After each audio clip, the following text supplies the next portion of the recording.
రోజురోజుకి పెరుగుతున్న హనుమాన్ విగ్రహం. వేల ఏళ్ల చరిత్ర కలిగిన ఈ ఆలయంలో రోజురోజుకి పెరుగుతున్న హనుమంతుడి విగ్రహం. ఆంజనేయుడిని బజరంగబలి, మారుతి, ఆంజనేయసుతుడు, హనుమంతుడు అని అనేక పేర్లతో కొలుస్తుంటారు. అయితే అంజనాదేవి కుమారుడు కాబట్టి ఆంజనేయుడు అని, వాయుదేవుని ద్వారా పుట్టినవాడు కాబట్టి పవన కుమారుడు అని పిలుచుకుంటారు.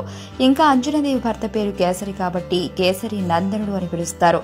ధర్మరక్షణ కోసం రాముడు జన్మిస్తే ఆయన నమ్మిన బంటు హనుమంతుడు ధర్మసేవ కోసం అవతరించాడు. ఇదిలా ఉంటే అతి పురాతన ఆలయంగా ప్రసిద్ధి చెందిన ఈ ఆలయంలోని హనుమంతుడి విగ్రహం రోజురోజుకి పెరుగుతుందట.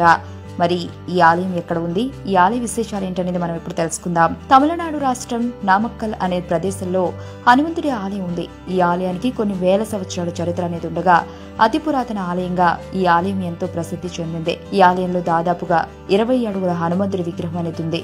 ఈ ఆలయంలో విశేషం ఏంటంటే హనుమంతుడి ఆలయ గర్భగుడి పై కప్పు అనేది ఉండేది. ఇంకా ఈ ఆలయంలో మరో విశేషం ఏంటంటే ఇక్కడ హనుమంతుడి విగ్రహానికి ఎదురుగా లక్ష్మీ నరసింహస్వామికి చేతులు జోడిస్తూ దాస్య భావాన్ని ప్రకటిస్తున్నాడు. ఇక ఈ ఆలయ గర్భగుడికి పైకప్పు అనేది ఎందుకుండదు అంటే స్వామివారి విగ్రహం రోజు రోజుకి పెరుగుతుందట. ఒకప్పుడు ఈ ఆలయ గర్భగుడికి పైకప్పు నిర్మించడానికి ప్రయత్నాలు జరిగినప్పటికీ ఆ ఆలయ పైకప్పు అనేది కూలిపోయిందట. స్వామివారి విగ్రహం రోజు రోజుకి పెరుగుతుందని కనుకే ఆలయ పైకప్పు అనేది కూలిపోయిందని అక్కడి అర్చకులు చెబుతున్నారు. ఈ ఆలయ విషయానికి వస్తే ఇక్కడ నామగిరి కొండలపైన నామక్కల్ అనే కోటను 16వ శతాబ్దంలో రామచంద్ర నాయర్ గారు నిర్మించారు. ఇక్కడి కమలాలం అనే చెరువు దగ్గర ఇప్పటికీ హనుమంతుడి పాదముద్రలు మనం గమనించవచ్చు. అందుకే ఇక్కడ కొలువై ఉన్న ఆంజనేయ స్వామి స్వయంభూ అని, అందుకే స్వామివారి విగ్రహం రోజురోజుకి పెరుగుతుందని భక్తుల నమ్మకం. ఇక ఇక్కడి కోటలో శ్రీ మహావిష్ణువు ఆలయం శిథిలాలున్నాయి. నామగిరి కొండ గుహలో నరసింహస్వామి, రంగనాథస్వామి ఆలయాలుండగా ఈ ఆలయాలలో కొండరాయితో చెక్కబడిన విగ్రహాలు ఉండడం విశేషం.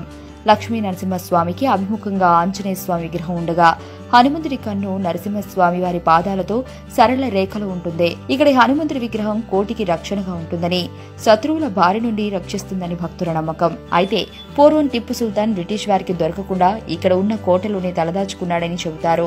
ఈ విధంగా ఎన్నో విశేషాలున్న ఈ అద్భుత ఆలయానికి వచ్చిన హనుమంతుడి దర్శనం చేసుకుంటే గ్రహ దోషాలు తొలగిపోతాయని భక్తుల నమ్మకం. ప్రతి సంవత్సరం మార్గశిర నెల తొలి నక్షత్ర రోజున స్వామివారికి జయంతి వేడుకల్ని ఘనంగా నిర్వహిస్తారు. ఆ సమయంలో భక్తులు అధిక సంఖ్యలో వచ్చి స్వామివారిని దర్శనం చేసుకుంటారు.